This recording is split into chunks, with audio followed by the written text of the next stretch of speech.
بسم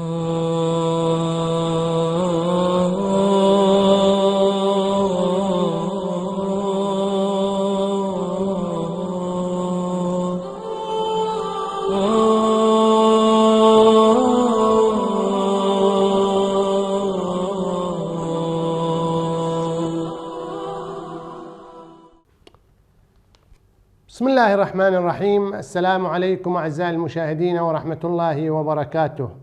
نحن معكم في حلقة جديدة من برنامج لافتات أحوازية. في هذه اللافتة سوف نتحدث عن حالة تاريخية تراثية من تراثنا الأحوازي، ونقارنها مع أخلاقيات الملالي، أو نقارن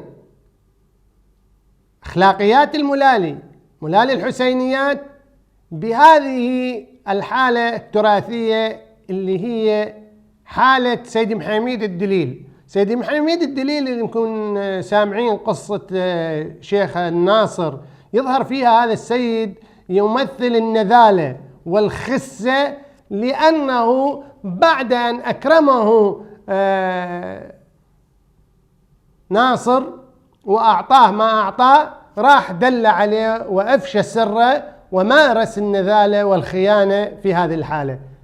هذه الحالة حقيقة وجدناها عند ملالي الحسينيات.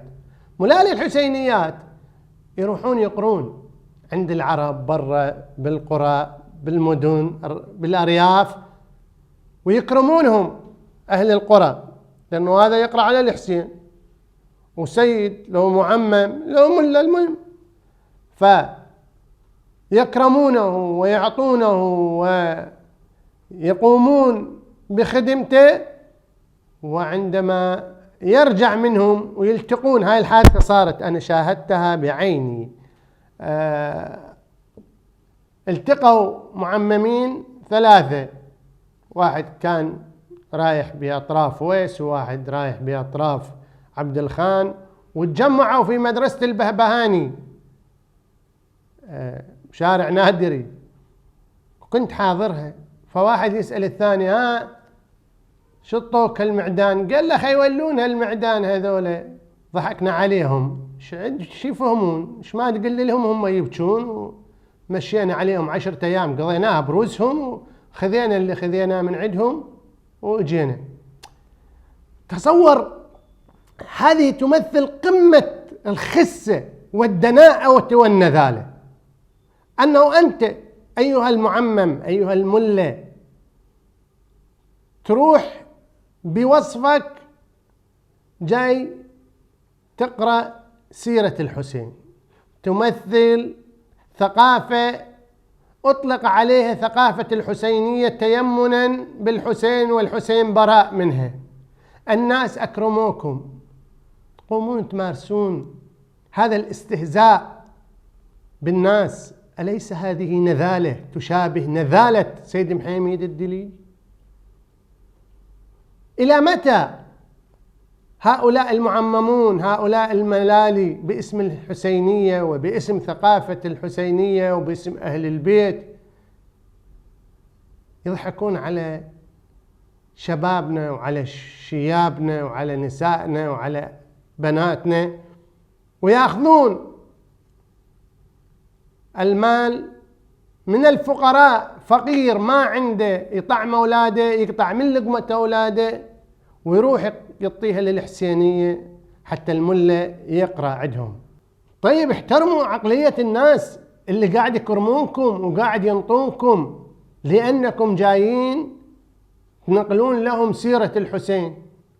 حببتوا الناس بأهل البيت، نعم، حب أهل البيت واجب، حببتوهم بأهل البيت، بس مو المفروض تعلمون أنفسكم قبل أن تعلموا الناس كيف تتمسكون بأخلاقيات أهل البيت؟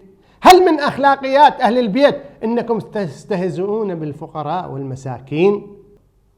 إذن نحن علينا أن ننتبه إلى هذا الملة، ونتأكد أن هذا الملة إنسان خالي من الأخلاقيات، وأنه دجال، وأنه همه أن يعيش من وراء هذا النحيب والبكاء والعويل اللي يفتع له هو جاي يعيش، مو جاي يعلمكم أخلاقيات أهل البيت.